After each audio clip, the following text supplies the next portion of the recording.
નમસ્કાર મિત્રો, સ્વાગત છે તમારો આચંજીવ સ્ટડી પોઈન્ટ યુટ્યુબ ચેનલના એક નવા વિડીયોમાં. ગુજરાત પોલીસ કોન્સ્ટેબલ અને પીએસઆઈ ભરતી માટેની શારીરિક કસોટી એટલે કે દોડ 21 જાન્યુઆરીના રોજથી શરૂ થવાની છે.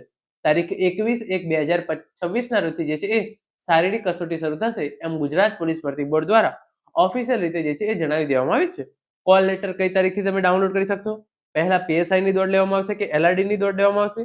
પોલીસ ભરતીના ગ્રાઉન્ડ કયા કયા છે એટલે કે કયા કયા ગ્રાઉન્ડ ઉપર જે આ શારીરિક કસોટી છે એ યોજવામાં આવનાર છે?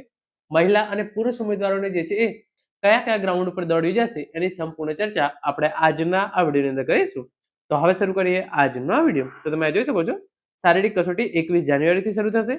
કોલ લેટર જે છે એ કઈ તારીખથી ડાઉનલોડ થશે? પહેલા પીએસઆઈની દોડ કે એલઆરડીની દોડ, તમામ માહિતી આપણે વિગતવાર જે છે એ જોવાના છીએ. તો સૌપ્રથમ તમે એના માટે જોઈ શકો છો જે આજે આ ન્યૂઝપેપરની અંદર આવ્યું છે. પીએસઆઈ એલઆરડીની શારીરિક કસોટીની તારીખ જાહેર. એલઆરડીની 13,591 જગ્યાઓ માટે શારીરિક કસોટી 21 જાન્યુઆરીથી જે છે એ શરૂઆત થશે. ગુજરાત પોલીસ ભરતી બોર્ડ દ્વારા ઓફિશિયલ રીતે જે છે એ આ જાહેર કરી દેવામાં આવ્યું છે અને એની અંદર જે છે એ વિગતવાર તમામ ઇન્ફોર્મેશન જે છે એ તમે જોઈ શકો છો. ભરતીની તૈયારી, પોલીસ ભરતીની તૈયારી કરતા જે છે એ ઉમેદવારો માટે મોટા સમાચાર છે. વર્ગ 3ની પોલીસ સબ ઇન્સ્પેક્ટર અને લોકરક્ષક કેડરની એલઆરડીની જે છે એ 13,591 જગ્યાઓ માટેની જે છે એ શારીરિક કસોટીની તારીખ છે એ જાહેર કરી દીધી છે. લોકરક્ષક દળ અને પીએસઆઈની 13,591 જગ્યાઓ માટે શારીરિક કસોટીની તારીખ જે છે એ જાહેર થઈ ગઈ છે.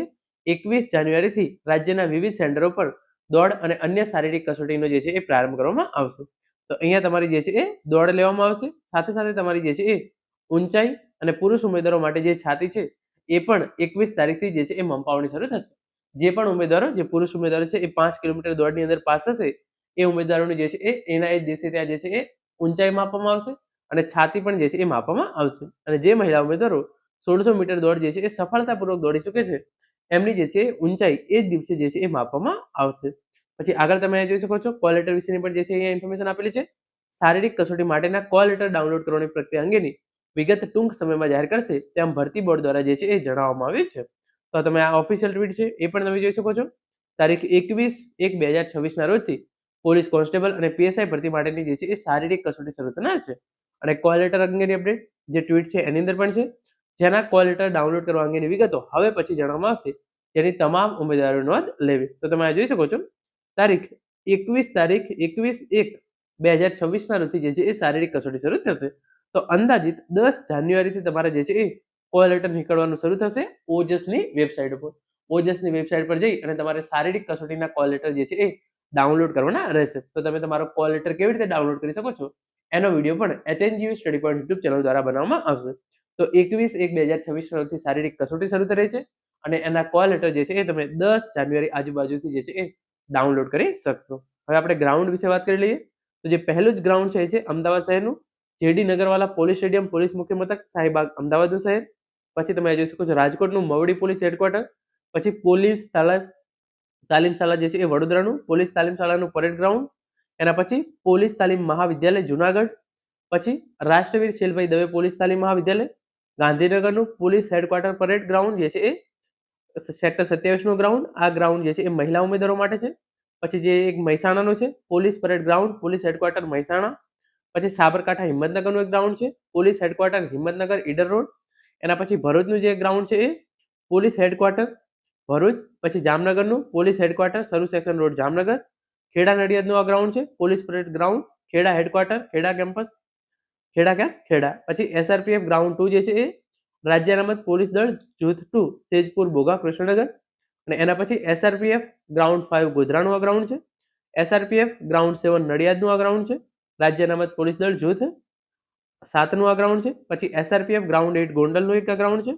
અને એસઆરપીએફ ગ્રાઉન્ડ 11 વાવ સુરતનું જે છે એ આ ગ્રાઉન્ડ છે.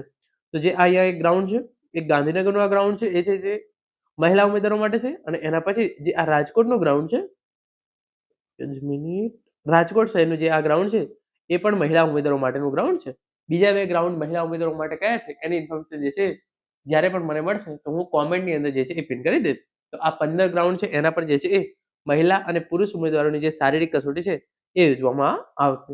હવે તમારો આગળનો પ્રશ્ન કે પહેલા પીએસઆઈની દોડ આવશે કે જે છે એ કોન્સ્ટેબલની? તો જે ઉમેદવારો ફક્ત પીએસઆઈ માટે ફોર્મ ભરેલું છે એમની સૌપ્રથમ દોડ આવશે. એના પછી જે ઉમેદવારોએ બોથની અંદર ફોર્મ ભરેલું છે એટલે કે એલઆરડીની અંદર પણ ફોર્મ ભરેલું છે અને પીએસઆઈની અંદર પણ ફોર્મ ભરેલું છે એમની દોડ આવશે. અને અંતમાં જે ઉમેદવારોએ ફક્ત ને ફક્ત LRD ની અંદર જે છે એ ફોર્મ ભરેલું છે એમની જે છે એ દોડ લેવામાં આવશે. જે દોડનો દિવસ હશે, ફોર એક્ઝામ્પલ તમારે જે છે એ કોલ લેટર ડાઉનલોડ થયો અને એ દિવસે તમારે જે છે એ ફોર એક્ઝામ્પલ 21 તારીખે જે છે એ તમારો નંબર આવે છે. તો 21 તારીખે જે છે એ તમારે સૌપ્રથમ જઈ અને દોડવાનું છે. જો તમે 5 કિલોમીટર જે છે એ દોડ 25 મિનિટની અંદર પુરુષ ઉમેદવારો પૂરી કરશે અને જે મહિલા ઉમેદવારો છે એમને 1600 મીટર દોડ જે છે એ 9.5 મિનિટની અંદર જે છે એ તેઓ પૂરી કરી દે છે. તો એમની જે છે એ ઊંચાઈ અને જે છે એ છાતી માપવામાં આવશે. છાતી જે છે એ પુરુષ ઉમેદવારો માટે છે અને મહિલા ઉમેદવારો માટે ઊંચાઈ જે છે એ માપવામાં આવશે. પછી તમે જે છે એ શારીરિક કસોટી પાસ કરી લીધી છે એમ જે છે એ ગણવામાં આવશે. તો મિત્રો આ હતો આજનો વિડીયો જેની અંદર આપણે પોલીસ ભરતીની શારીરિક કસોટી વિશેની સંપૂર્ણ માહિતી મેળવી છે. આશા રાખું છું આજનો વિડીયો જે છે તમને ચોક્કસથી ઉપયોગી થશે. Thank you so much for watching.